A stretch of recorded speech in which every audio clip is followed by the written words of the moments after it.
பள்ளிவாசல் இப்போ நாசம் பண்ணுறதுன்னு என்ன? இடித்து தள்ளிடுறது, இடித்து காலி பண்ணுறது. இன்னொன்று என்னென்னா அதோடைய நோக்கத்தை மாற்றுறது. பள்ளிவாசல் ஒரு பர்பஸுக்கு அல்லாஹ் கொடுக்க, நீங்கள் அந்த பர்பஸை விட்டுட்டு வேற ஒரு பர்பஸுக்கு மாற்றுறது. ஷிர்க்கு இருக்கக்கூடாது, அல்லாஹ் மட்டும்தான் வணங்கணும், தௌஹீதுக்காக கொடுக்கப்பட்டது தான் பள்ளிவாசல். இங்கே காபா வந்து இவங்க குறைஷிகள் என்னவா பயன்படுத்திட்டு இருக்கிறாங்க? அல்லாஹ் வந்து தௌஹீதுக்காக கொடுக்கப்பட்ட பள்ளிவாசலை ஷிர்க்குடைய கோட்டையாக மாற்றிட்டாங்க. அப்போ பள்ளிவாசல் பாலாயிருச்சு. இல்லை, பள்ளிவாசல் என்னவா ஷிஃப்ட் ஆயிடுச்சு? கோயிலாக ஷிஃப்ட் ஆயிடுச்சு, தர்காவாக ஷிஃப்ட் ஆயிடுச்சு. அப்போ பள்ளிவாசல் எந்த நோக்கத்துக்காக கொடுக்கப்பட்டதோ அது மாற்றிருச்சு. இதுவும் பாலாக்கிறது. உண்மையிலே பள்ளிவாசலுடைய கட்டடத்தை அவங்க பாலாக்காங்களா? இல்லை, நல்லா பாலிஷ் பண்ணாங்க, கழுவுனாங்க, அதுக்கு வந்து அத்தர் பூசினாங்க, அதில் வந்து ஸ்க்ரீன் போட்டாங்க. இப்ராஹிம் நபி கட்டினதை விட இவங்க சூப்பராக மெயின்டைன் பண்ணாங்க. ஆனால் அல்லாஹ் வந்து அதை பார்க்கல. அல்லாஹ் எதை பார்த்தா? அதோடைய ரூஹ் செத்து போச்சு. உடம்பை மெயின்டைன் பண்ணாங்க, அதோடைய ரூஹ் என்ன? ஷிர்க்கு இருக்கக்கூடாது, தௌஹீதுடைய மர்கஸாக அது இருக்கணும், அது கொலாப்ஸ் ஆயிடுச்சு.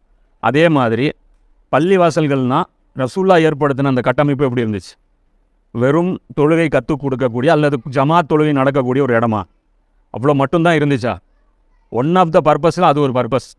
அந்த இடத்துல வந்தால் உனக்கு அரசியல் கற்றுக் கொடுப்பாங்க, அந்த இடத்துல வந்தால் உனக்கு பொருளாதாரம் கற்றுக் கொடுப்பாங்க, அந்த இடத்துல வந்தால் உனக்கு ஆன்மீகம் கற்றுக் கொடுப்பாங்க, அந்த இடத்துல வந்தால் உனக்கு கல்வி குடும்பவியல் கற்றுக் கொடுப்பாங்க, அந்த இடத்துல வந்தால் உனக்கு சமூகவியல் கற்றுக் கொடுப்பாங்க. எல்லா மார்க்கஸ், அதுதான் காலேஜ், அதுதான் யூனிவர்சிட்டி. எது? பள்ளிவாசல். ஏதோ ஒரு பள்ளிவாசல் அன்றைக்கி பிடிச்சிட்டிங்கன்னா நீ எல்லாத்தையுமே கற்றுட்டு வெளியே வந்துடலாம். அது காபாவாக இருக்கட்டும், மஸ்ஜிது நபவியாக இருக்கட்டும், உமர் லியானு ஆட்சியில் அந்த ஏதோ ஒரு பள்ளிவாசல் நீ உள்ளே போந்துட்டிங்கன்னா அங்கே புதுசாக இஸ்லாத்தை தழுவுனவங்க என்ன பண்ணுவாங்கன்னா பள்ளிவாசலுக்கு தான் வருவாங்க. ஏதோ ஒரு சஹாபி அங்கே இருப்பார், அவர் ஒருத்தரை பிடிச்சா போதும் கரை சேர்ந்துடலாம். இப்னு அப்பாஸ் ஒரு இடத்துல உட்காந்துட்டு இருப்பார். இப்னு அப்பாஸுடைய பள்ளிவாசல் தாயிஃபில் இருக்குது. இப்னு அப்பாஸுடைய பள்ளிவாசல்னு ஒன்று இருக்கும். அங்கே போனீங்கன்னா இப்னு அப்பாஸ் தெரிஞ்சு இஸ்லாத்துடைய ஏ டு செட் கற்றுக் கொடுத்துருவார். முஆது பின் ஜபல் ஒரு பள்ளிவாசலில் இருப்பார். அவரை பார்த்துட்டிங்கன்னா ஏ டு செட் கற்றுட்டு வெளியே வந்துடலாம். இந்த புகாரியில் ஹதீஸெல்லாம் நம்ம பார்க்க முடியும். தாபீன்கள் இருப்பாங்க, சஹாபாக்களுடைய அடுத்த காலகட்டம். இவங்க யார்? தாபீன்கள். தாபீன்கள்னு என்ன? பின்பற்றுபவர்கள் அப்படின்னு அர்த்தம். சஹாபாக்கள்னு யாருன்னா நபி கூட இருந்தவர்கள், நபியுடன் துணையாக இருந்தவர்கள். சொஹபத் அப்படின்னா கூட இருக்கிறவன், சஹாபி அப்படின்னா கூடவே இருந்தவங்க. கூட இருந்த பேட்ச்சு அடுத்த தலைமுறைக்கு அல்லாஹ்வுடைய தீனை கற்றுக் கொடுக்கும். அது நீ இந்த மஸ்ஜித் அந்த மஸ்ஜிதுன்னு இல்லை, ஏதோ ஒரு ஊரில் மஸ்ஜிதுன்னு ஒன்று இருந்துச்சுன்னா போதும், உனக்கு எல்லாமே கற்றுக்கலாம். அல்லது அங்கே வந்து கற்றுக் கொடுக்குற இடமாவது உங்களுக்கு ஜாயின் பண்ணி விடுவாங்க. அந்த மஸ்ஜிதில் அந்த அளவுக்கு ஸ்ட்ரென்த் இல்லைன்னா அவங்க ரெக்கமெண்ட் பண்ணுவாங்க. ஹெட் குவார்ட்டர்ஸ் வந்து இப்போ நீங்கள் லோக்கல் மஸ்ஜிதுக்கு வந்திருக்கீங்க, நீங்கள் ஜாமியா மஸ்ஜிதுக்கு போங்க, அங்கே இந்த சஹாபி இருக்கிறாரு, அங்கே போங்க, அங்கே சைத் பின் சாபித் இருப்பார், அங்கே போங்க, உமர் லியானுடைய மச்சா இருந்தார்ல, யார் அவர்? சைத் பின் சைத் இருப்பார், போங்க. இங்கே போங்க, அபு ஜந்தல் இருப்பார், போங்க. அந்த இடத்துக்கு போங்க, இக்ரிமா இருப்பார், போங்க. எங்கே போனாலும் அல்லாஹ்வுடைய தீன். இங்கே போங்க, காலித் பின் வலீத் இருப்பார், அல்லாஹ்வுடைய தீனை கற்றுக்கிட்டு வெளியே வந்துடலாம். அங்கே வந்து நீ ஒன்றும் தெரியாத ஒரு பெப்பன்னு இருக்கிறவன் போனோம்னா அவன் வந்து ஒரு மிகப்பெரிய ஒரு வைரமாக அவனை மின்ன வச்சு வெளியே அனுப்பிச்சி விட்ருவாங்க. அறிவில்லை ஒரு குருடனுக்கு பார்வை கொடுத்து வெளியே அனுப்பிச்சி விட்ருவாங்க. அதனால் அதுக்கப்புறம் அவன் வாழ்க்கையில் ஒரு தடவை அந்த பள்ளிவாசலில் போய் அவன் வந்து தீனை கற்றுட்டு வெளியே வந்துட்டானா அதுக்கப்புறம் வாழ்க்கையில் நடக்கிற எல்லா பிரச்சனைகளையும் சரியான முடிவு மட்டும்தான் அவன் எடுப்பான். புரியுதா? ஒவ்வொரு இடத்துலையும் வந்து அவன் ஸ்டக்காகி நிற்கவே மாட்டான். அவனுக்கு கிறிஸ்டல் கிளியராக வந்து அவனுக்கு ஹிதாயத் ஆயிரும். அதுக்கப்புறம் என்னாச்சு? ரசூலுல்லாஹ்வுடைய அந்த போதனைகளை வந்து முஸ்லீம்கள் வந்து விட்டு விட்டு விட்டு விட்டு மன்னர்கள் ஆதிக்கம் செலுத்தி, மன்னர்களுக்கு பயந்து, உலமாக்கள் பேக் ஃபுட்டில் போய் ஒளிஞ்சு தீனு கற்றுக் கொடுத்து, கடைசி அதை உச்சகட்டம் என்ன? இஸ்லாத்தை பேசுனா நபியுடைய பேரன்னு கூட பார்க்காம அடித்து காலி பண்ணாங்க. யார் பண்ணாங்க? கொன்னவன் முஸ்லீமு. ரசூலுல்லாஹ்வுடைய பேரன்னு தெரியும், ரசூலா தான் தீனை கற்றுக் கொடுத்தாருன்னு தெரியும், ரசூல்லா போட்ட பிச்சை தான் அந்த கவர்மெண்ட்டுன்னு தெரியும். அந்த கவர்மெண்ட்டை வச்சுக்கிட்டு கொன்று இது பண்ணாங்க. அதுக்கப்புறம் யாருக்குமே பப்ளிக்கில் வந்து தீனை கற்றுக் கொடுக்குறேன்ட்டு சொல்லி வந்து நிற்கிற தைரியமே வரல. எங்கேருந்து? ஹுசைன் அலைஹிஸ்ஸலாம் அவங்க கொல்லப்பட்டதுலேருந்து யாருமே மன்னர்கள் பகைச்சிக்கிட்டு, அதுக்கப்புறம் என்ன ஆனாங்க? மன்னர்களுக்கு ஜால்ரா போட ஆரம்பித்தாங்க, மன்னர்கள் விரும்பினதை சொல்ல ஆரம்பித்தாங்க. இன்றைக்கும் வந்து இஸ்லாம் என்ன சொல்லுதோ அதில் வந்து அதை வந்து பள்ளிவாசலில் இப்போ சொல்கிறதில்ல. அந்த பள்ளிவாசல் நிர்வாகம் என்ன விரும்புதோ, அந்த பள்ளிவாசல் நிர்வாகம் என்ன சொல்லுதோ அதை தான் அங்கே இருக்கக்கூடிய ஆலிம்கள் பேசுவாங்க. டிஎன்டிஜே பள்ளிவாசலில் டிஎன்டிஜேவுடைய கொள்கை தான் பேசப்படும், இஸ்லாத்துடைய கொள்கை பேசப்படாது. அவர் இஸ்லாத்தை என்ன படித்தாருங்கிறதெல்லாம் பேச முடியாது. ஒரு வேளை அவருக்கு வந்து வேற ஒரு ஆலிம் மூலமாக இல்லை வேற ஒரு கிதாப் மூலமாக ஒரு செய்தி கிடைச்சாலும் அதை எடுத்துகிட்டு வந்து அந்த ஸ்டேஜில் அவரால் பேச முடியாது. அப்படி தவறி ஒரு தடவை பேசினா அதுதான் அவனுடைய கடைசி பேச்சாக இருக்கும், இறக்கி விட்டுருவாங்க. இன்றைக்கும் வந்து ஹக்கை பேசக்கூடிய உலமாக்கள்லாம் புலம்புவாங்க, நிர்வாகம் வந்து எங்களை விடுறதில்ல, நிர்வாகம் வந்து பள்ளிவாசல் நிர்வாகம் எங்களை விடுறதில்லம்மா. யாரை வந்து விடுவாங்க பள்ளிவாசலில் பேசுறதுக்குன்னா, யார் வந்து நிர்வாகம் சொல்கிறத அப்படியே தருவாங்கள தான் அந்த பள்ளிவாசலில் வந்து விடுவாங்க. அப்போது இதனால் என்ன ஆயிடுச்சுன்னா, பள்ளிவாசல் ரசூலா அப்போ இவங்க குறைசிகள் மட்டும் பாலடிக்கலை. இன்றைக்கி நாம் என்ன பண்ணோம் 1400 வருஷமாக எல்லா பள்ளிவாசல்களும் இன்றைக்கி பொறுத்த வரைக்கும் என்ன பாலடிக்கப்பட்டுருச்சு. அதுக்கு ஒரு ஹதீஸ் ரசூலா அப்போவே சொல்லிட்டு போயிட்டாங்க. இந்த நபிமார்களை பொறுத்த வரைக்கும் ஒரு விஷயம் என்ன தெரியுமா, அவங்க இருக்கும்போது என்ன நடந்தது அதை மட்டும் அவங்களுக்கு எல்லாம் காட்டி தர மாட்டான். அந்த அவங்களுடைய அந்த பீரியட் இருக்குல்ல, இப்போ ஒரு கிளாஸ் டீச்சர் இருக்கிறாருன்னு வச்சுக்கோ, 1 மணிக்கு வந்து ஒரு மேக்ஸ் கிளாஸ் வந்து அவர் எடுக்கிறாருன்னு 1 மணிலேருந்து 2 மணி வரைக்கும் அவருடைய டைம் ஜோன், அது ஃபுல்லாக அவருடைய கண்ட்ரோல் தானே. அது மாதிரி ஒரு நபிலேருந்து இன்னொரு நபி வரைக்கும் வர்ற காலகட்டம் ஃபுல்லாகவே அந்த நபி கீழே தான் வரும். அப்போ அந்த நபிக்கிட்ட வந்து அந்த நபியோடைய ஃபுல் பீரியடில் அடுத்த நபி வர்ற வரைக்கும் என்ன நடக்குங்கிறது ஃபுல்லாக வந்து எல்லாம் வந்து அந்த நபிக்கு தெரிஞ்சிடும். அவர் செத்ததுக்கப்புறம் இந்த உம்மத்தை என்ன கொண்டு எல்லாம் காமிச்சு கொடுத்துருவான். அதனால் ரசூலோடைய டைம் பீரியட் என்ன, கயாமத் வரைக்கும். அப்போ கயாமத் வரைக்கும் என்ன நடக்கும்னு ரசூலா எல்லாமே தெரியும். அப்போ அதில் வந்து ரசூலா சொல்கிறாங்க, விரைவில் ஒரு காலம் வரும், சீக்கிரமாகவே அந்த காலம் வந்துடும்ன்றாங்க. இஸ்லாம் அதன் பெயர் மட்டும் எஞ்சி இருக்கும், வேறு எதுவும் இருக்காது. இஸ்லாமுன்னு பேர் மட்டும் இருக்கும்.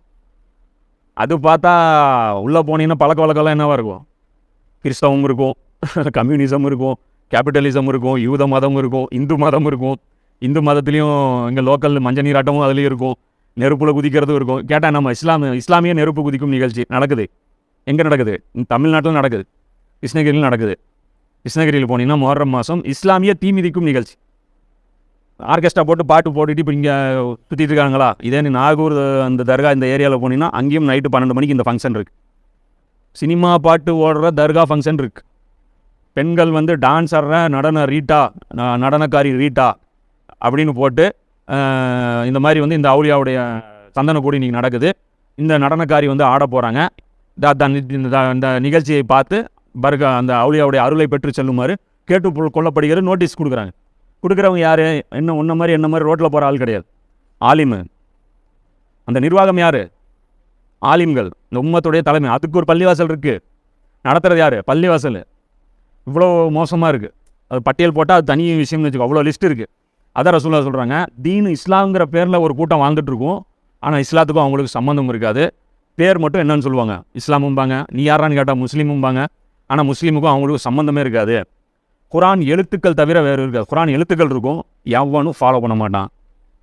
எழுத்தை படிப்பான், எழுத்துக்கு 1க்கு 10 நன்மையாக படிச்சுட்டே இருப்பான். அழகாக ஓதுவான், குயில் மாதிரி ஓதுவான். ஓதுற போட்டிலாம் நடக்கும். இந்த குயில் கம்மியாக கூவிச்சு, இந்த குயில் எக்ஸ்ட்ரா கூவிச்சுலாம், இவர் காரி, இவர் டபுள் காரி, இவர் இன்டர்நேஷ்னல் காரி, இவர் அந்த போட்டியில் ஜெயிச்ச காரி, அவரே அங்கே வராராம், இவரு அங்கே வராராம், இவர் ஓதுனா நம்ம கேட்டுக்கிட்டே இருக்கலாம், இவர் பேச்சு அப்படி இருக்கும். இதெல்லாம் கூட்டம் இருக்கும். இந்த மாதிரி இருக்கும். குரான் இருக்கும், குரான் எழுத்துக்கள் இருக்கும், வேறு ஒன்றும் இருக்காதுங்கிற. இப்போ இன்னைக்கு குரானில் அதான் சொல்கிறேன். இப்போ இன்றைக்கி இந்த குரான் இப்போ நான் இங்கே வச்சு நான் இந்த கிளாஸ் நடத்துகிறேன். ஏன் இங்கே நடத்தணும்? பள்ளிவாசல்களுக்கு என்ன வேலை? இதுதானே வேலை. குரான் கற்றுக் கொடுக்குறது தானே வேலையாக இருக்கும். ஒவ்வொரு ஏரியாவில் இருக்கிற குழந்தைங்களையும் உட்கார வச்சு அவங்களுக்கு கற்றுக் கொடுக்கணும்ல. இதுதானே அவங்களுடைய வேலை. இது ஏன் அவங்க செய்ய மாட்டேங்கிறாங்க? ஏன்னா குரான் எழுத்தாக மட்டும் தானே வச்சுருக்காங்க. அந்த குரானை வந்து கருத்தாகவும் அதோடைய ஹிக்மத்தும் அதோடைய அந்த பின்னணியும் இப்போ நான் ஒவ்வொரு ஆயத்தும் சொல்ல புரியுதா இல்லையா? குரானு இது மாதிரி சொன்னால் தானே அவன் எடுத்து ஃபாலோ பண்ணுவான். சொல்கிறதுக்கு தானே உங்கள் உட்காந்துட்டு இருக்கிறீங்க. அதுக்கு தானே பள்ளிவாசல் பில்டிங் இருக்குது. இங்கே உட்காந்து நம்ம லைட்டை வச்சுட்டு கேமரா வச்சுட்டு நாம ஏன் பேசணும்? இதெல்லாம் நல்லா வாய்ப்பு கொடுத்தா இப்போ பரவுது. இது இல்லாமல் போது நான் என்னால் என்ன பண்ணிட முடியும்? ஒரு 4 பேருக்கு சொல்ல முடியும், அவ்வளோதானே சொல்ல முடியும். அப்போ அத்தாரிட்டி வச்சுக்கிட்டு என்ன பண்ணுறாங்க? பல்லா சொல்கிறான், அந்த ரசூலா சொல்கிறாங்க, குரான் எழுத்துக்கள் இருக்கும், வேறு ஒன்றும் இருக்காது. எழுத்து இருக்கும், எவனும் அந்த எழுத்தில் என்ன இருக்குன்னு படிக்கவே மாட்டான், அதை ஃபாலோ பண்ண மாட்டான். நபி ஸல்லல்லாஹு அலைஹி வஸல்லம் காலத்தில் நீ குரானே படிக்க கூட தேவையில்லை. ஏன்னா குரானுடைய லைவ் டெமோ ரசூலா இருப்பாங்க, சஹாபாக்கள் இருப்பாங்க. பன்னிக்கறி ஹராமா ஹலாலா, நீ குரானை தேட வேண்டியதில்லை. அபூபக்கர்ட்ட இப்படி கொடுத்தீங்கன்னா போதும், அவர் தூக்கி போட்டார்னா ஹராமுன்னு இருக்கும். குரானில் என்ன இருக்கோ அங்கே இருக்கும். சாராயம் ஹராமா ஹலாலா, அபூபக்கரை பார்த்தீங்கன்னா போதும், என்ன இருக்குன்னு நீ அவரே ஃபாலோ பண்ணிட்டு தெரிஞ்சுங்க. இப்போ பெருசாக நீ அழட்டிக்க வேண்டியது இல்லை. அப்போது குரான் படி வாழக்கூடிய ஒரு கூட்டம் இருந்தது, இப்போ குரான் படி வாழ்கிற கூட்டம் இல்லை. அடுத்த ரசூலா சொல்கிறாங்க, அவர்களின் பள்ளிவாசல்கள் உயர்ந்து காணப்படும்.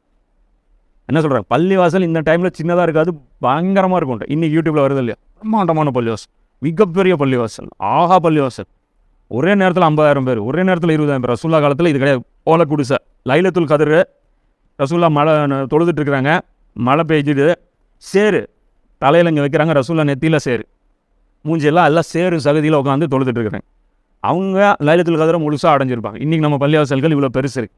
அது அல்லாஹ் ரசூல்லா சொல்கிறாங்க, பள்ளிவாசல் உயர்ந்து காணப்படும், ஆனால் நேர்வழியில் இருந்து பாலாகி இருக்கும். அவர்களின் உலமாக்களோ இஸ்லாமு இந்த லட்சணத்தில் இருக்கும், குரானு இந்த லட்சணத்தில் இருக்கும், மஸ்ஜிது இந்த லட்சணத்தில் இருக்கும், ஆலிமன்னு ஒரு கூட்டம் இருக்கும்ல, அவங்கள பற்றி ரசூலுல்லாஹ் சொல்கிறாங்க. அவர்களின் உலமாக்களோ வானத்தில் கீழ் வாழும் உயிரினங்களிலே மிக மோசமானவர்களாக இருப்பார். இந்த வானம் இருக்குல்ல, அந்த கூரை, அதுக்கு கீழே இருக்கிற டோட்டல் லிஸ்ட்டு போடு. மனுஷன், ஆடு, மாடு, குதிரை, கழுதை எல்லாத்தையும் லிஸ்ட்டு போடு. இருக்கிறதுல இதுதான் ஒஸ்ட்டுங்கிறான். எவ்வளோ பெரிய அசிங்கம் இது. இன்றைக்கி இவங்க என்ன நினச்சிட்டு இருக்கிறாங்க? இன்றைக்கி துவா பண்ணுறதுக்குன்னே இங்கே ஒரு ஆலிம் ஒருத்தர் வருவார். இங்கே ஈரோடுக்கு ஒருத்தர் வருவார். துவாவுக்குன்னே ஒருத்தர் வருவார். அது போஸ்டர்லாம் அடிச்சு ஒட்டுவாங்க. இவர் வர்றாரு, இவர்கிட்ட துவா வாங்கி போங்க அப்படின்ட்டு ஒரு போஸ்டர் அடிச்சுலாம் ஒட்டுவாங்க. அது பயங்கர கூட்டம் நடக்கும். அது அவ்வளோ ஜைஜாண்டிக்காக இருக்கும். அதில் அந்த நாளே ஒரே கலகலப்பாக இருக்கும். அவர் அந்த மகானோட ஒரு மிகப்பெரிய வாரிசு அப்படின்னு சொல்லிட்டு வருவார். உலகமே அப்படி மதிக்கும். ஆனால் ரசூலுல்லாஹ் என்ன சொல்கிறாங்க? வானத்துக்கு கீழே இருக்கிற எல்லா லிஸ்ட்டுலேயே இதுதான் ஒஸ்ட்டுங்கிறாங்க. எவ்வளோ அசிங்கமான ஒரு பட்டம் இது. ஏன்னா உலமா அப்படிங்கிறவர் குரானுடைய அந்த போதனையை மக்கள்கிட்ட கற்றுக் கொடுக்குறவர்கள். அப்புறம் சொல்கிறாங்க, ஃபித்னா அவர்களில் இருந்தே தொடங்கி அவர்கள் மத்தியிலேயே சென்றடையும். அப்போ ஒரு ஆலிமுடைய வேலை என்ன? ஒரு குழப்பத்தை தீர்த்து வைக்கிறது. ஆனால் அவங்க என்ன பண்ணுவாங்கன்னா, குழப்பத்தை ஸ்டார்ட் அவங்க பண்ணுவாங்கன்றாங்க. வெளியிலிருந்து ஒருத்தர் ஹக்கு பேசுனா அவங்க புரிஞ்சுக்குவாங்க, ஹக்கு தான் பேசுகிறாங்கன்ட்டு. உடனே அதை என்ன பண்ணுவாங்க தெரியுமா? இவன் என்ன ஹக்கு பேசுறது, என்னப்பா பேசுகிறான், அப்போ அவன் பாட்டு எங்களுக்கு மரியாதையெல்லாம் பேசிட்டுக்க, நீங்கள் பார்த்து சும்மா இருக்கிறீங்கம்மா, தூண்டி விடுவாங்க. தூண்டி விட்டு இதெல்லாம் பண்ணி உலமாக்கள் இப்போ ஒன்றும் இல்லை. இப்போ ஒரு பேச்சாளர் பாகிஸ்தானில் அவர் என்னவோ தாவா பண்ணுறாரு. அந்த தாவா நமக்கு உடன்பாடு இல்லை. அது ஏதோ ஒரு தாவா, இன்ஜினியர் முகமது அலி மிர்சான்ட்டு. அவருக்கு ஒரு ஆலிம் ஃபத்வா கொடுத்துட்டார். என்னன்னா, அவரை கொல்லணும். ஏன்னா அவர் லட்சக்கணக்கான பேர் ஃபாலோ பண்ணுறாங்க. பள்ளிவாசல் கிடையாது, வெளியே இருந்து யூடியூபர் தான். லட்சக்கணக்கான பேர் ஃபாலோ பண்ணுறாங்க. இவர் யூடியூப் சேனல் மொத்தம் ஒரு 1000 பேர் தான் சப்ஸ்கிரைபர். இவர் உட்காந்து இன்டர்வியூ கொடுக்குறாரு. அவன் இந்த வசனத்துக்கு இப்படி தப்பாக விளக்கம் சொல்கிறான், இந்த வசனத்துக்கு இப்படி தப்பாக விளக்கம் சொல்கிறான், அதனால் இவன் முர்த்ததாயிட்டான், அவனை கொல்லணும். ஒன்று கவர்மெண்ட்டு கொல்லுங்க, இல்லைனா மக்கள், என்னுடைய ஃபாலோவர்ஸ் யாராவது போய் அவனை கொண்டுருங்க. இதுதான் உலமாக்கள் வழி நடத்துகிற விதம். அப்போ ரசூலுல்லாஹ் சொல்கிறாங்க, ஃபித்னா அவர்களிலிருந்தே தொடங்கி அவர்கள் மத்தியில் சுற்றி வரும். இந்த ஆலிம் ஒரு ஃபித்னா போடுவார், அதை அவர் கவுண்டர் பண்ணுவார். அவருக்கு ஒன்று போடுவார், இவருக்குள்ளே வரும். ஃபித்னாவே இவங்களுடைய பொழப்பாக இருக்கும் அப்படின்னு ரசூலுல்லாஹ் சொல்கிறாங்க. இது மிஷ்காத்தில் 276 ஹதீஸாக இருக்குது. அப்போ பள்ளிவாசல் இன்றைக்கி நம்மளது என்ன ஆகிப்போச்சு? பால் அடிக்கப்பட்டுருச்சு. இன்றைக்கி பள்ளிவாசலில் ஒன்றும் இல்லை, நீ குரான் வேணால் ட்ரையல் பாருங்க, ஒன்றும் இல்லை, குரான் எடுத்துங்க, ஒரு 10 பேர் கும்பலாக உட்காந்துக்குங்க, ஒருத்தர் படித்து ஒரு 10 பேர் கேட்க ஆரம்பிச்சிருங்க, உடனே வருவார். இங்கே இதெல்லாம் பண்ணக்கூடாதுன்னு என்ன மாதிரி ட்ரீட்மெண்ட் நடக்குது? இங்கே இதெல்லாம் பண்ணக்கூடாதுன்னு என்ன அர்த்தம்? இது பண்ணுறது என்னமோ ஒரு தப்பான ஒரு செயல் மாதிரியும், இது புனிதமான இடம், இங்கெல்லாம் இதை பண்ணக்கூடாதுன்னா அப்புறம் வேறு எதை பண்ணுவாங்க? ஒரு நாள் இப்படி பார்ப்பாங்க, 2வது நாள் ஆஃபீஸ்க்கு இன்ஃபர்மேஷன் போயிடும், 3வது நாள் அந்த பள்ளிவாசலுடைய நிர்வாகி வந்துடுவார். அவர் தொழில் கூட வரமாட்டார். இந்த மாதிரி பிரச்சனைக்கு தான் அவர் வருவார். அவர் வர்றதே பிரச்சனைக்கு மட்டும்தான். ஏன்னா அவர் என்னவா இருப்பார்னா, அவர் ஏதோ ஒரு கட்சியில் மெம்பராக இருப்பார். அவரை நீ எடுத்தெறிஞ்சு பேசுனா அடுத்து போலீஸ் வரும். அவர் பேக்கப், அவர் எப்படிம்பார், நான் யாரும் தெரியும்ல அப்படிம்பார். அவருக்கு அந்த பேக்கப் இருக்கும். அப்போ அந்த திமிரில் அவர் என்ன பண்ணுவார்? எல்லாத்தையுமே அடக்குவார். கிட்டத்தட்ட அந்த ஆலிமே அவர்கிட்ட அடிமையாக தான் இருப்பார். என்னையா பயன் பண்ண நேற்று அப்படிம்பார் ஆலிமை பார்த்து. இவருக்கு என்ன தெரியும்? குரானில் ஏபிசிடி தெரியாது. அதுதான் மௌலானா மௌலவி சொல்வார். இன்றைக்கி நம்மளை சமுதாயத்தை சில பேர் தலைமை தாங்குறாங்க. இவங்க நபி ஸல்லல்லாஹு அலைஹி வஸல்லம் காலத்தில் இருந்திருந்தால் ஃபஸ்ட்டு சஃப் இல்லை, கடைசி சஃபு கூட இவங்க நாய்க்கு கிடையாது. இன்றைக்கி லீடிங் பொசிஷனில் நின்றுட்டு இருக்காங்க. ரசூலுல்லாஹ் காலத்தில் இவங்க இருந்திருந்தாங்கன்னா இவங்க மொதல் சஃபில் இல்லை, கடைசி சஃபில் கூட ரசூலுல்லாஹ் இவங்களை நிற்க வச்சுக்க மாட்டாங்க. இந்த டீம்லேயே இருக்கிறதுக்கு லாய்க்கு இல்லாத ஆட்கள் நீங்கள் லீட் பண்ணுறாங்க, அந்தளவுக்கு மோசமாக இருக்குது அப்படிங்கிறாங்க. இதுதான் இன்றைக்குடைய பொசிஷன். சரி, ஓகே, இது போதும். அடுத்து